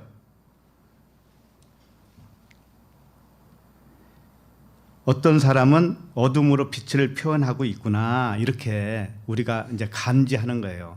아, 저 사람이 아직 어둠에 있기 때문에 어둠으로 말하는 거지. 나는 빛으로 그걸 깨달으면 되는 거예요. 뉴스를 봐도 뉴스는 다 선악입니다. 뉴스를 봐도 빛을 어둠으로 설명하고 있구나 이렇게 알면 되는 거예요. 같이 부안해동해가지고 아이고 저는 나쁜 놈 이러지 말라고요. 이러지 말라고. 그냥 어둠이기 때문에 그렇게 나올 수밖에 없다니까. 온통 뉴스는 그런 뉴스예요. 거기에 부안해동하지 마세요. 어둠이니까 저 사람은 저럴 수밖에 없다. 그런데 저럴 수밖에 없는 것을 하나님이 그렇게 지었다니까요. 그러면 나는 진리를 알았으면 그것을 이제 진리로 변환시켜야 돼. 바꿔먹어야 돼. 이렇게 진리로. 그러면 나만 유익이죠. 영화를 봐도 그렇고 길 가다가 꽃을 봐도 그렇고 산에 나무를 봐도 그래요. 전부 다 저가 자체는 어둠인데 저걸로 무엇을 설명하고 있는 거야. 저 꽃이 나에게 뭔가 메시지를 설명하고 있어. 이걸 보는 거예요. 사람의 말을 들어도 저 말은 어둠이야. 저 말은 독사의 속임수인 맞는데 그러나 모두 진리를 거꾸로 말하고 있기 때문에 그렇구나 이걸 아는 거예요. 그럼 나는 시험 받을 게 아무것도 없죠. 진리를 어둠으로 표현한다고요. 모든 사람은. 그러니까 아는 사람만 그것을 진리로 이제 알아들어. 어둠으로 상대방은 이야기했지만 나는 진리로 알아들어. 얼마나 기뻐요. 이게 정말 감사할 일이 아닙니까? 예. 이렇게 실상을 알게 된 사람은 믿음으로 말미암아 의롭다함을 얻은 것입니다. 감사하죠. 예. 그래서 야고보서 3장 2절에 보면 우리가 다 실수가 많으니 만일 말에 실수가 없는 자라면 곧 온전한 사람이라 능히 온몸을 굴레 씌우니라. 자, 실수가 있다라는 것은 다 어둠인데 이제 실수가 없는 온전한 자가 될 수가 있다라는 거예요. 말에 실수가 없는 것은 진리를 깨닫고 이제는 말을 한다라는 의미예요. 이런 사람이 온전한 사람인 거예요. 자, 그러면 본문으로 다시 돌아와요. 14절. 자, 시작. 그 입에는 저주와 악독이 가득하고 그 입에는 저주와 악독이 가득하다.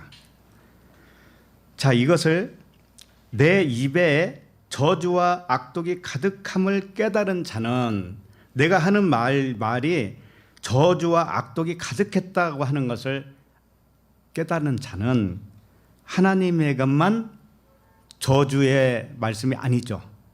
사람의 말은 다 저주예요. 그러나 하나님만 저주가 아니죠. 자, 이렇게 인정을 하게 되면 그 믿음으로 말미암아 의롭게 여김을 받아요. 무슨 말씀인지 알겠어요? 근데 절대 나는 입으로 저주 안 했다라고 생각을 할 수도 있어요. 내가 축복했지 언제 저주했나.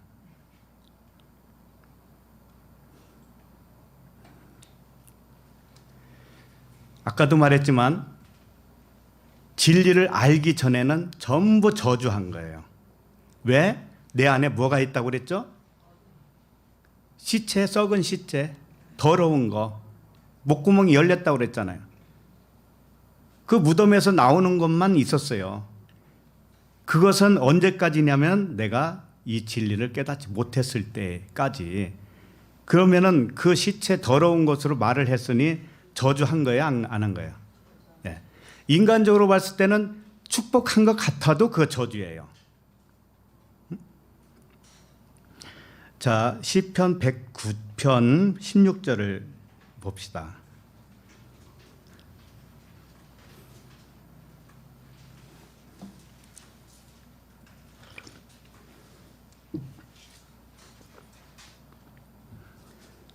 시편 109편 16절 시작. 그가 인자를 베풀 일을 생각하지 아니하고 가난하고 궁핍한 자와 마음이 상한 자를 핍박하여 죽이려 하였기 때문이니이다. 인자를 베풀 일을 생각하지 아니한 것이 뭐냐면은 뭔가 상대방을 살릴 수 있는 진리의 복음이에요. 일단 그래요. 그 복음을 베풀 일을 생각하지 않았어요. 자, 그러면은 그 사람에게서 나온 말은 전부 다 저주 아니겠어요? 진리의 복음이 아니면 다 저주예요. 이렇단 말이죠. 그리고 가난하고 궁핍한 자와 마음이 상한 자를 핍박하고 죽이는 것이다. 왜 인자를 베풀 일을 생각하지 못했을까요? 일단 왜 인자를 베풀 일을 생각하지 못했을까요? 그 사람 안에 뭐가 없기 때문에. 그렇지, 진리가 없기 때문에 베풀 수가 없어요. 그러니까는 자기 입에서 나온 것은 진리 이외의 것이 나왔죠. 썩은 것이 나왔죠. 더러운 것이 나왔죠. 그걸 저주라고 하는 거예요. 저주했다? 그러면은 자기 안에 진리의 복음이 없으니까 육신의 생각으로만 말했다는 얘기잖아요. 진리에 목마른 자에게, 여기 보면 가난하고 궁핍한 자, 마음이 상한 자 이렇게 나오죠. 이게 뭔가 하면 진리에 대해서 목마른 자잖아요. 심령이 가난한 자, 진리가 뭔지를 알고 싶어하는 자. 그럼 그들에게 자기가 진리가 없으니까 전해줄 수가 없어요. 그러니까 결국은 말은 많이 했는데 다 저주만 한 거예요. 이렇게 되겠죠? 그래서 진리에 목마른 자에게 인자를 베풀지 않은 거예요. 자, 그러면 왜 그렇게 됐는가 하면 그 사람 안에 없어서 그렇죠. 자, 그러면 없다라는 것이 증명이 되죠. 저주를 한 꼴이 됐으니까 그 사람에게 진리가 없다라는 그 증거가 되죠. 자, 17절을 읽어볼까요? 시작. 그가 저주하기를 좋아하더니 그것이 자기에게 임하고 축복하기를 기뻐하지 아니하더니 복이 그를 멀리 떠났도다. 자, 그 사람에게는 진리가 없기 때문에 저주만 한 거예요. 겉으로는 위하는 척하고 겉으로는 축복을 했을 망정 그 사람은 진리를 전하지 않았기 때문에 그 사람은 저주를 한 거 이렇게 된 거예요. 자, 그러면은 그것이 저주했던 그것이 자기에게 다시 돌아와요. 그리고 축복하기를 기뻐하지 아니한 것이 뭔가 하면은 축복은 복음이에요. 복음을 주지 아니한 것이 뭐냐면은 복이 그를 멀리 떠난 거예요. 복이 없다라는 거예요. 원래 진리의 복음이 없었다라는 거예요. 그 사람에게는. 자, 그러면은 자기에게 진리가 없다라는 것이 어떻게 증명이 됐는가 하면 일단 주고 나니까 그렇죠. 주고 보니까 껍데기만 준 거죠.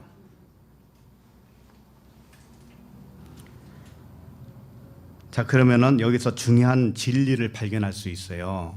무슨 이야기냐면은 내가 주는 것이 곧 내 안에 있는 것을 준 거예요. 내 안에 내가 누구에게 줬잖아요. 그러면 내 안에 있는 걸 줬다고요.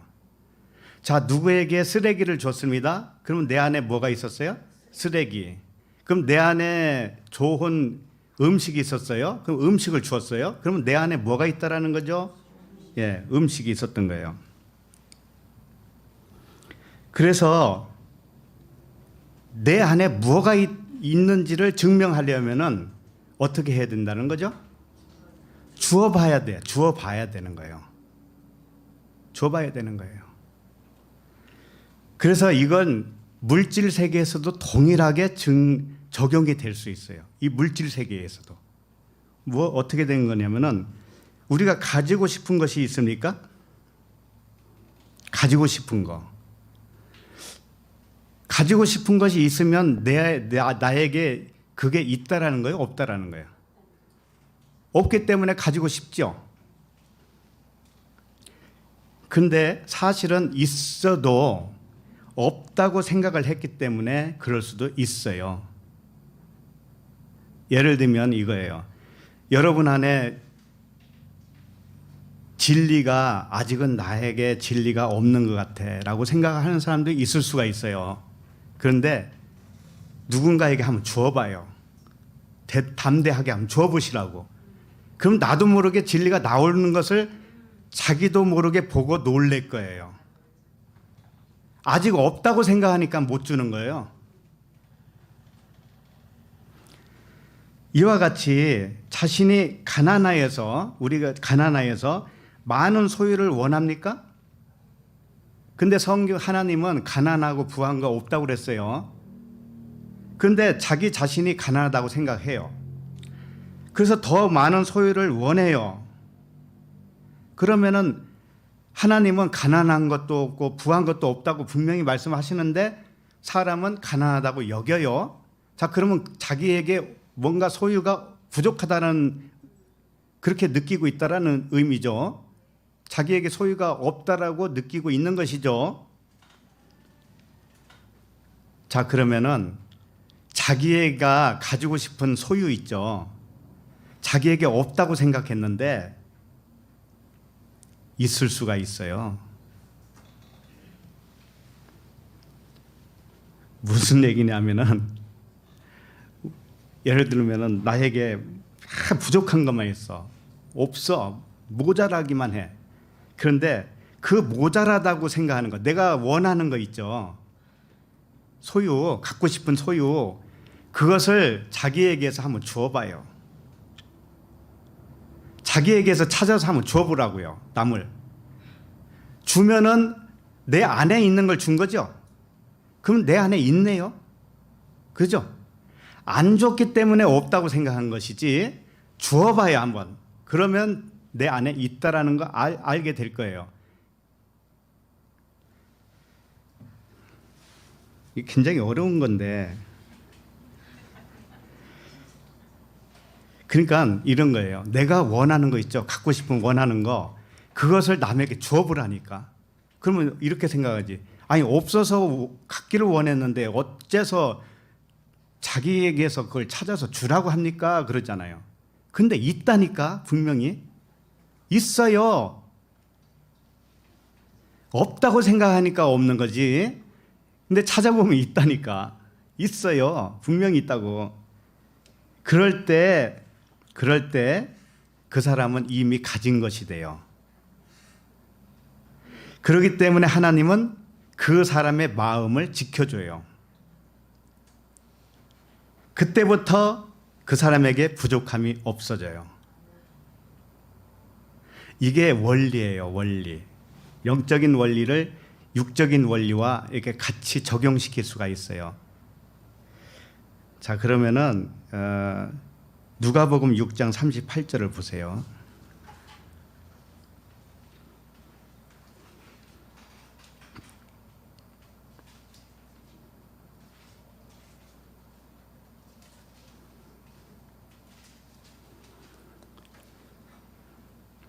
누가복음 6장 38절 시작. 주라 그리하면 너희에게 줄 것이니 곧 후이되어 누르고 흔들어 넘치도록 하여 너희에게 안겨주리라. 너희가 헤아리는 그 헤아림으로 너희도 헤아림을 도로 받을 것이니라. 네. 주라 그리하면 너희에게 줄 것이니 그러죠. 그러죠? 그리고 헤아림으로 너희 헤아림으로 그 헤아리는 그 헤아림으로 너희도 헤아림을 받는다라고 하는 것은 내가 없다라고 헤아리는 거예요. 내가 없다라고 헤아리기 때문에 남을 줄 수 있어요, 없어요? 못 줘요. 그러니까 이런 거죠. 예를 들면 이제 현실적인 문제로 나옵시다. 우리가 봉급을 타서 사는 사람이 있죠. 매월 봉급. 그러면 딱 정해졌잖아요. 자, 거기서 이것 떼고 저것 떼고 저것 떼고 하면은 남을 도울 수 있는 여력이 없어요. 그런데 나한테 도움을 요청하는 사람이 있었어요. 그래서 안 주는 거예요. 자, 그런데 하나님의 말씀에 비춰보니까 주라 그러면 후히 주시고 후히 주신다고 그랬단 말이에요. 그런데 헤아려요, 헤아려. 아니, 봉급이 딱 정해졌는데 어떻게 후히 준다는 말이지? 그러면 하나님보다 자기가 더 명석하다는 거 하는 거 아니에요? 자기는 봉급이 올라가기 전에는 수입이 더 이상 뭔가 있을 가능성을 생각을 못 하는 거죠. 이게 헤아리는 거예요. 자, 그러면 하나님을 만홀히 여기는 거죠. 그럼 그 사람은 없는 거예요. 못 주니까 없는 거예요, 그 사람은. 그러면 없도록 계속 그렇게 돼요, 그 사람은. 자, 그런데 주라 나에게 요청을 했어, 누군가. 그래서 앞뒤 생각 안 하고 그냥 줬어요. 그랬더니 주었으니까 자기에게 있었잖아요. 자기에게 있는 것이 증명이 되었죠. 자, 그러면은 주고 나니까 내가 있었구나 이렇게 되겠죠. 그러면 그 마음을 하나님은 그 마음과 생각을 지켜주셔요. 그 마음과 생각을 지켜주신다니까요. 그러면 항상 있게 해주셔요. 항상 있게 해주신다니까.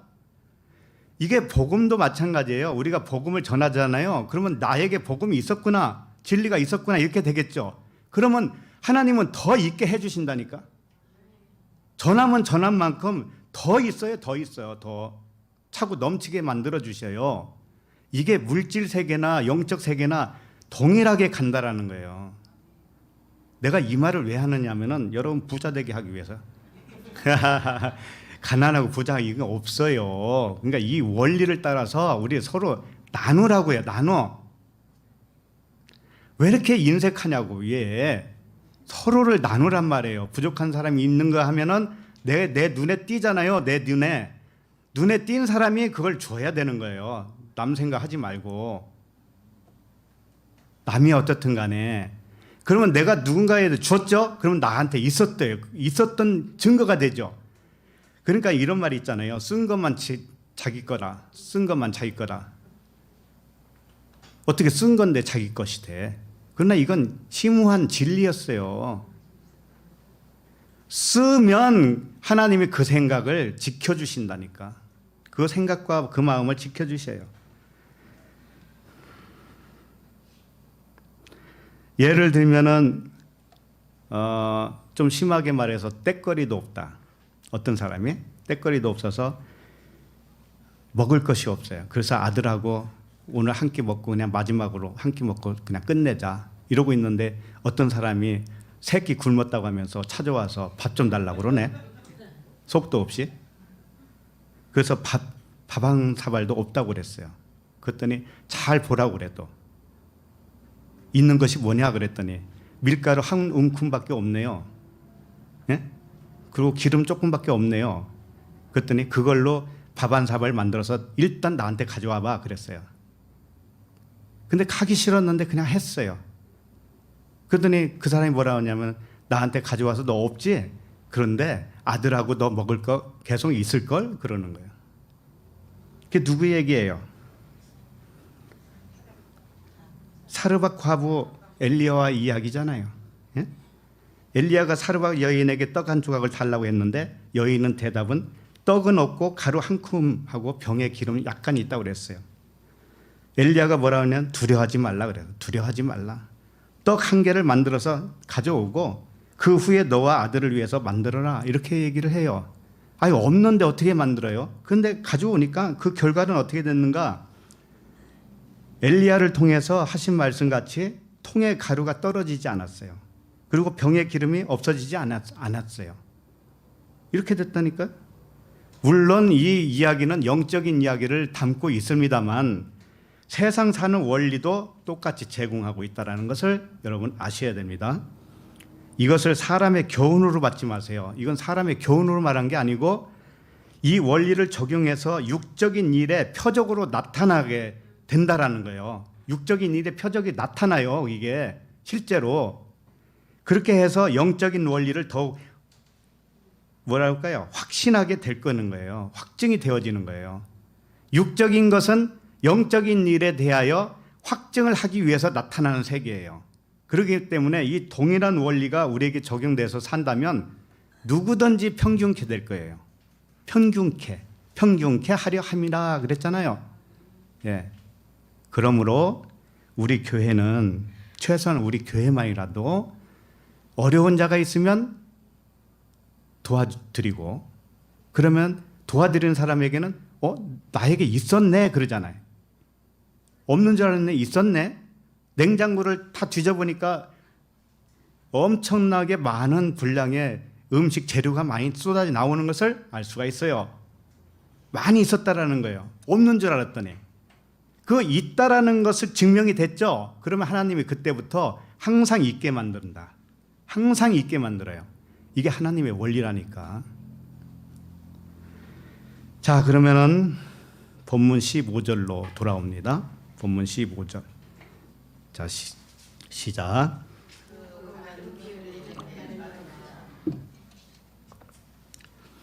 이 빠르다라고 하는 단어가 옥시스라고 하는 단어인데, 이 날카롭다, 예리하다 이런 뜻이에요. 그 날카로운 칼같이 이 피를 흘리게 만들었다 이거죠. 그 나 자신의 발, 이 발은 뭐냐면은 이 걸어가는 지체가 발이잖아요.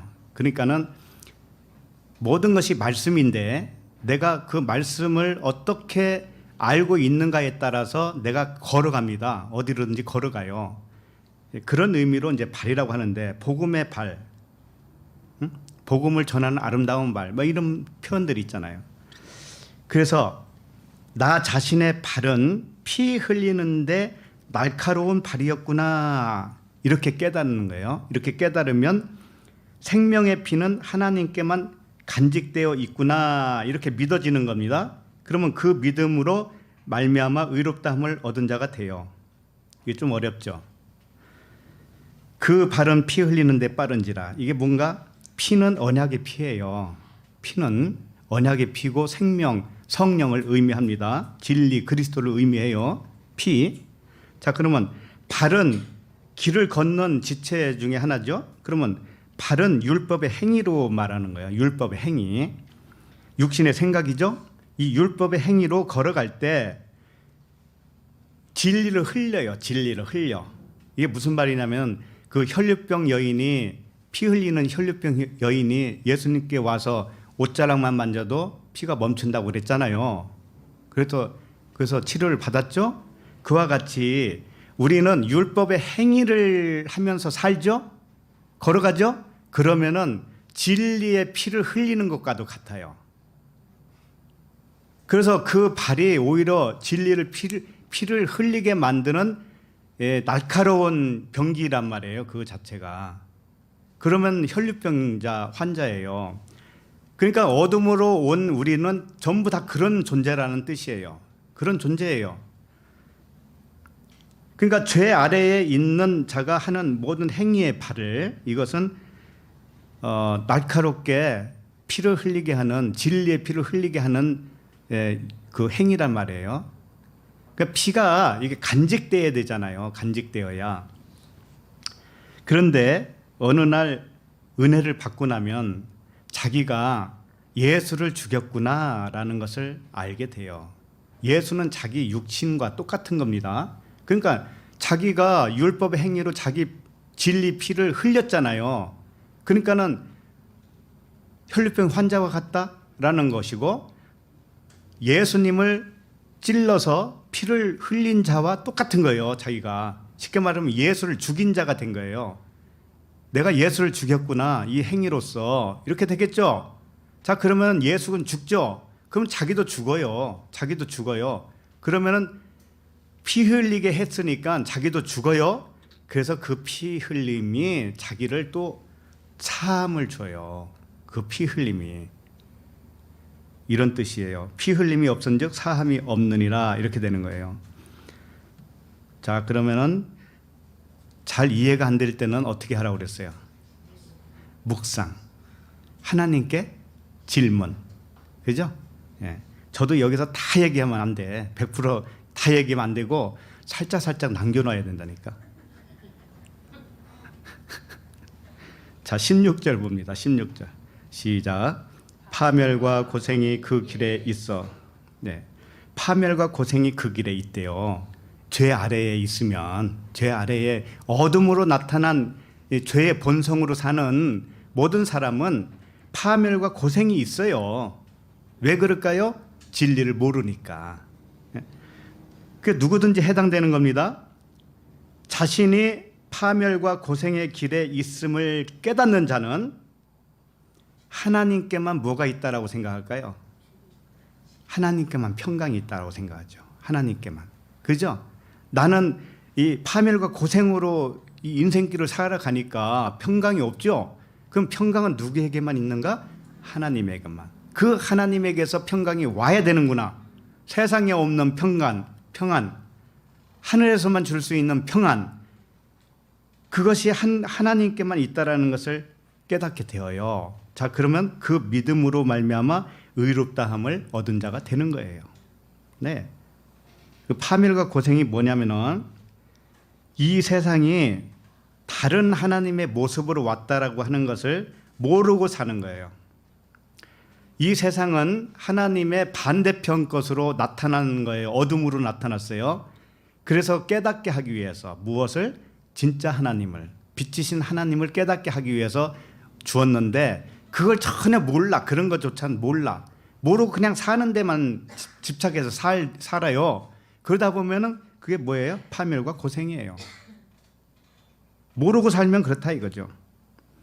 자, 야고보서 5장 1절에 보면 들으라 부한 자들아 너에게 임할 고생으로 말미암아 울고 통곡하라 이렇게 돼 있어요. 자, 들으라 부한 자들아 그랬어요.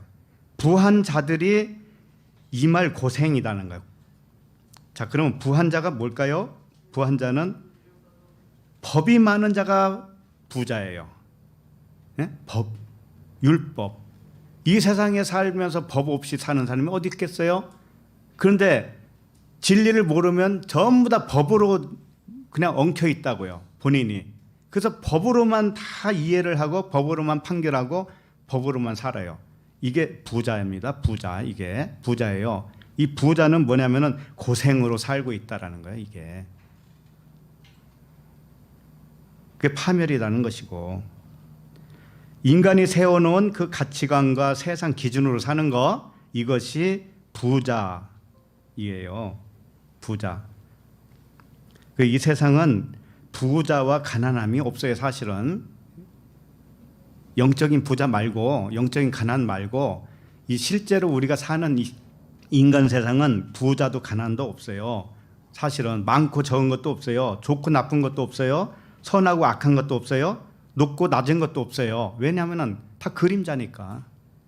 그림자인데 뭘. 그래서 하나님은 오직 사랑으로 봐요. 자신이 어둠을 창조했기 때문에 이 어둠 자체를 다 사랑으로만 본다고요. 하나님은 전부 사랑이에요. 자, 그러면은 본문 17절을 봅니다. 17절 시작. 평강의 길을 알지 못하였고, 예. 평강의 길을 알지 못해요. 우리 어둠에 있는 사람들은. 그래서 내가 평강의 길을 알지 못했었구나라고 깨달아져요. 그러면 누구에게만 평강이 있다고요? 하나님에게만 평강이 있구나. 이걸 알게 되면 그 믿음으로 말미암아 의롭다함을 얻어요. 이 반전 드라마라고요. 역설법이란 말이죠. 요한복음 14장 6절을 보면 예수께서 이르시되 내가 곧 길이요 진리요 생명이니 나로 말미암지 않고는 아버지께로 올 자가 없느니라 그랬어요. 여기 보면 17절 우리 그 본문에 평강의 길이라고 그래요. 길. 이게 누구냐면은 나는 길이요 진리요 생명이라고 하는 예수 그리스도잖아요. 그죠? 예수께서 진리와 생명으로 가는 길이라는 뜻이에요. 이게 육체 예수는 진리와 생명으로 가게 하는 길이라는 거예요. 그렇다면은 이 보이는 이 세상 있죠. 예? 어둠으로 나타난 이 세상, 이것이 길이라는 거예요. 이 세상에 우리가 살고 있습니까? 그러면 진리와 생명되는 그 길로 가도록 만든 길이에요. 이 세상이. 이 세상 없으면 안 되는 거예요. 그래서 다른 하나님, 가짜 하나님으로 나타난 이 보이는 세상, 예? 이 세상이 진리와 생명으로 가게 하는 하나님의 만든 길이란 말이에요. 길이라고. 그러나 그 사람 스스로는 그 길을 알까요? 모를까요? 몰라요. 지금 세상 살면서도 그 길로 가고 있다는 거 모르고 산다고요. 그래서 평강하지 못한 거예요. 그 사람들은. 예? 그걸 모르고 살기 때문에 평강이 없어요. 항상 그 산 건너편에 있는 파랑새를 잡으러 다니는 거예요. 아무리 파랑새를 잡으러 산을 넘어도 잡혀지지가 않는 거예요. 그래서 평강의 길을 알지 못하였다. 그런데 그 평강의 길은 육신에 속한 눈의 비늘이 벗겨질 때 발견되어져요. 예, 그래서 믿음으로 말미암아 의롭게 되는 겁니다. 자, 그러면은 이렇게 우리가 나에게 일어난 모든 일, 이 세상 살면서 그 진리를 알려주시려고 일어난 길이었구나 이렇게 생각이 될까요, 안 될까요? 그죠? 그 진리와 생명을 알려주려고 그쪽으로 인도하는 길이었구나, 이 세상이. 나에게 일어난 모든 일이. 그러죠? 그러면 이렇게 믿을 때 세상을 저주할까요, 안 할까요? 안 하죠. 세상을 저주하는 게 아니에요. 아이 빌어먹을 세상, 이렇게 안 한다고요. 그렇게 하는 게 아니에요. 자신에게도 저주하지 않는 것이고 남에게도 저주하지 않는 것이고 세상도 저주하지 않아요. 자, 그러면 마지막 18절인가요? 18절 읽겠습니다. 시작. 그들의 눈앞에 하나님을 두려워함이 없느니라 함과 같으니라. 네. 이거 이 눈앞에 하나님을 두려워함이 없느니라 그랬는데 사람이 하나님을 두려워하지 않았다라는 그런 일반적인 말이 아니에요. 이게 사람은 하나님을 두려워해요. 왜 두려워 안 하겠어요? 다 한다고요. 그런데 여기서 말하는 이 말씀은 그런 뜻이 아니에요. 오히려 하나님을 두려워했기 때문에 진짜 하나님을 두려워하지 않았던 거예요. 무슨 말씀인지 알겠죠? 가짜 하나님을 두려워했기 때문에 진짜 하나님에 대해서는 생각지도 못했다니까. 인간이 그래요. 그래서 모든 사람은 본능으로 하나님을 두려워하는 거예요. 이 말씀은 영과 진리의 하나님을 두려워함이 없었구나 이렇게 깨닫는 거예요. 깨닫고 오직 두려움의 하나님은 영과 진리의 하나님이셨구나 라고 이렇게 깨닫게 되면 그 믿음으로 말미암아 의롭다 여김을 받아요. 자, 그러면 다시 한번 18절 그들의 눈앞에 하나님을 두려워함이 없느니라 함과 같으니라. 이건 뭐냐면은 눈앞에라고 하는 것은 그들의 눈 반대편에 있는 하나님을 얘기하는 거예요. 자, 우리는 눈을 가지고 있죠. 그러면 보이는 게 이 세상뿐이죠. 세상을 관리하는 하나님, 나에게 복주고 저주하고 그렇게 하는 하나님, 내가 어떤 사고를 당해서 재수 나쁜 일이 생길 수도 있는데 그것을 방지해 줄 수 있는 하나님, 겉에 거예요. 다 전부 다 겉에 거. 그 하나님은 두려워하는 거예요, 사람은. 그런데 그렇게 두려워하면 반대편에 있는 진짜 하나님을 두려워하지 않는 것과 같은 거예요.